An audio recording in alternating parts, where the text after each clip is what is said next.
Yeah, man, it's your boy Cardo, man. We rocking with Smack Life ENT, man. Y'all stay tuned, man. Don't touch that dial, man. Break the knob, man.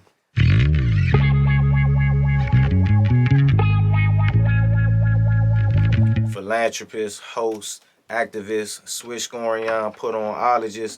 I was DMV Underground right now, but I've been doing the hosting thing for a good, I would say like 7 years before I was doing the hosting at 94.3 for DMV Underground. I did a show called The Blender where I was just like a part of the show, but it was at Maryland University, the South Campus Diner, 88.1 AM. We was like, doing the same thing, but it was daytime, putting on, DMV artists from the area. And that, I was doing hosting, doing like a little bit of shows, doing the radio jump, like cool 7 years.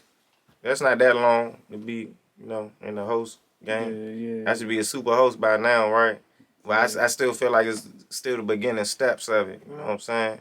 Well, I've been at 94.3 FM for 3 years. You know what I'm saying? The radio station is a 4-year old radio station. They fairly new, coming to the DMV. I've been rocking with them for 3 years. Dang, Yeah. so you on with them, like, second year being open? Yeah, they second year. I was the first person to present, a hip hop radio show up there, and it just took a life pattern of its own. Thanks to the DMV artists, and we just been rocking ever since then, keeping moving. With a story about how I got with the radio station. When I came in at entry level. It's like I was working for the radio station. I was an engineer for a lady named Olivia Haran. Shout out to Olivia. She a professor down there at Howard University. She write books. She was a top author in her time, but I was engineering for her. As I started engineering for her, she got me doing some co-hosting with her. The radio station had some opportunities open to where they was trying out doing trial runs for shows. I came on there, did like a trial run, and then they just been rocking with me ever since. I started out with having an hour show. It progressed to later on having 2 hours. That's pretty much, it was set in stone after that. So what was the process? So you do it by yourself the whole time, or when you started you had a co-host with you, or how that? I mean, when I first, if you filtering DMV artists, that's like a tri-state, mixed with city. That's a lot of different music that filter through your head. So I had to bring in, my brother. He helped co-host the first year in Autumn. If everybody knew my original cast members, it was Wild Boy Buka and it was Autumn. Bringing them in, they got to help me filter through the artists. So it was a good team. It was a good, 3 of us, and then as the year progressed and people moved on to doing better ventures, I worked with DJ Torch. I worked with different DJs, and I had special guest hosts. I was using that for a minute. Yeah, I had help along the way. So shout out to DJ Torch, shout out to Arda and Wild Boy Buka, my man Glow Kevo, and all the A&Rs in the DMV, because I got like little A&Rs that always got the little ears to the streets and let me know what's cranking, you know what I'm saying? So it's pretty much a team. It was never me by myself. So, they more like behind the scenes, but yeah, they with it too. So what type of show you say you had? Well, I do an independent. We play all independent music. Well, first of all, I'm gonna just tell them the time span, because when you dealing with radio, FCC, BMI, ASCAS Publishing, I do my show at a certain time during the day so I can be allowed to have explicit content, so we can give you that nationwide hip hop show feel that they used to have in the DMV like a long time ago, to where you can turn on the radio and hear explicit content. It's unfiltered music. It's raw music. You know what I'm saying? Content at its highest capacity. So I pride myself on doing that. So I like to play my show at 11 p.m. to 1 a.m. to where we out of the FCC, frequency, and we get to pretty much play the content that we want to play. You know what I'm saying? So that's from 11 to 1. We play independent R&B, hip-hop, go-go, reggae, dancehall, any type of music. The whole catch to it, you got to be from the DMV. The reason why I did that, because I feel like the DMV got enough music to where it would make a show self-sufficient. We got enough artists to where we could play music back to back. So there's no reason why a local radio station should be playing more out-of-town music than in their state, in their city. And I'm a high believer of that shit because I traveled a lot, you know, and I got to see how, you know, different cities work their radio and just like them showing love to their city, you know, people show, you know, the love is like is a fucking osmosis, you know, osmosis that the joint when the water fall on the ground, get re-evaporated, go back into the earth and come back down. That's how the music is filtered in other cities. Atlanta, you go to Atlanta, before I even heard about Travis Porter, they was rocking Travis Porter on the radio. Come up here, we rocking Travis Porter. For you know, Texas had Lil Flip. They been rocking with Lil Flip. We catch ear to music probably like months later. That's how music used to travel before we had internet. You know what I'm saying? So I pride myself on having a radio show and being powered by a nonprofit radio station with the same accolades and, you know, anything from a big radio station, but I still get to play. I get to show my city support. I get to show my county support. I get to show the surrounding area support. And I feel like in a situation for the DMV, that's a good thing. You know what I'm saying? That's a good thing for the radio show. That's a good thing for the DMV. So I just like to really just support the people in the city and in the county and, you know, if that sum it up a little bit. And I like to play other underground music. I might branch off into playing other independent music, but right now I'm rocking with the DMV because I feel like we got enough music, we got enough culture, we got enough go-go, we got enough R&B, we got enough of everything. We got enough of content to where we don't have to be biased towards other cities and other states, and we could keep filtrating and keep osmosising the love and shit. You know, I got a love driven show. You know, the artists keep the heartbeat of the show.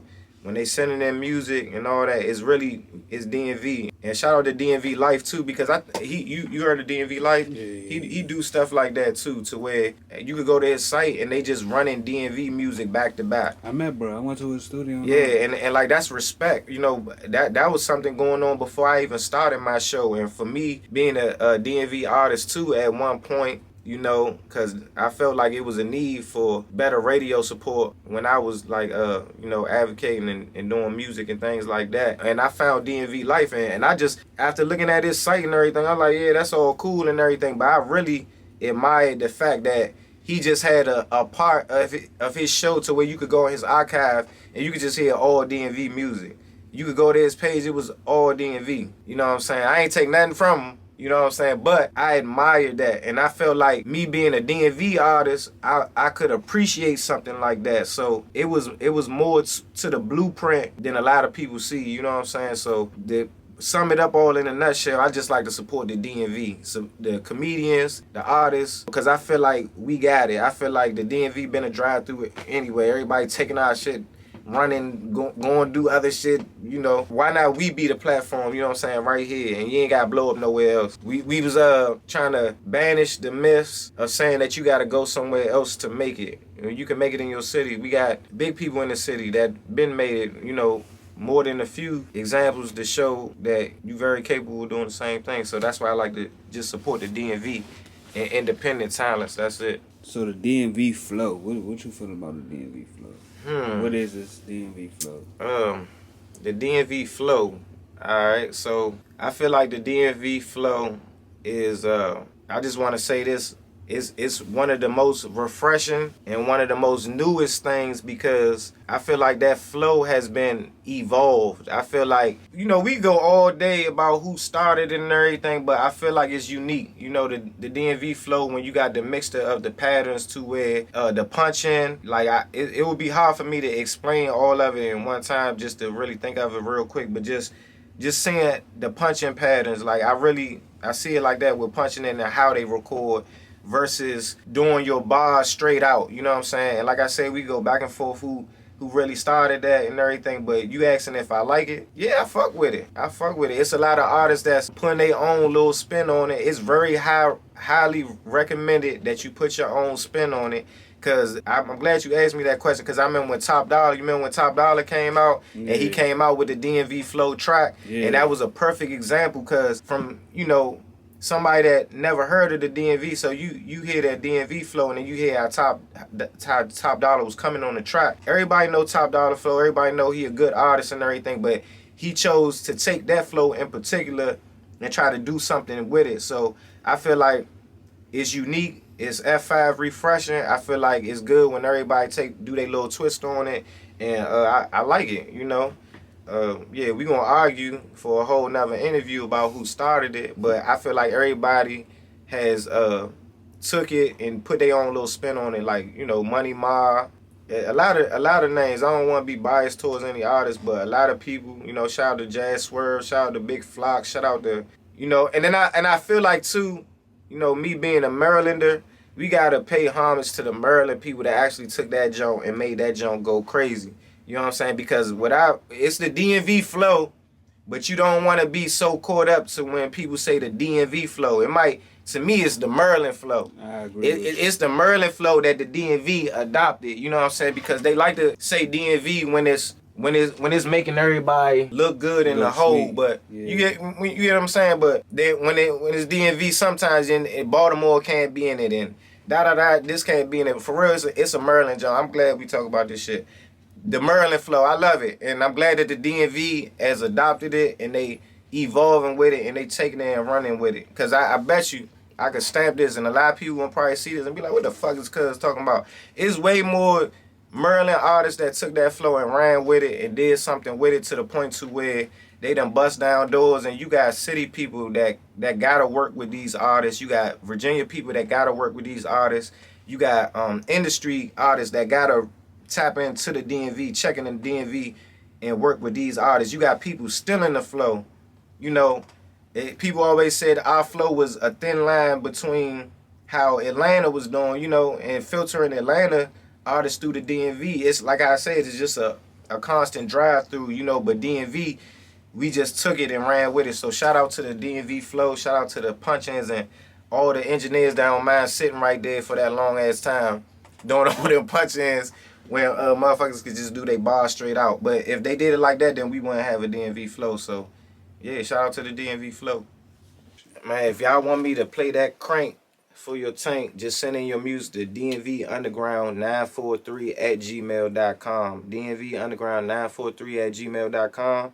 Or y'all can add us DMV Underground 943 on Instagram. We gonna play your music on Monday in a segment that we call the Crank Vault.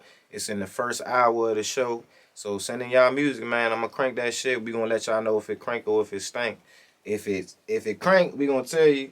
If it stank, we still gonna play it, but we gonna tell you too, because we want your shit to be good. You know what I'm saying?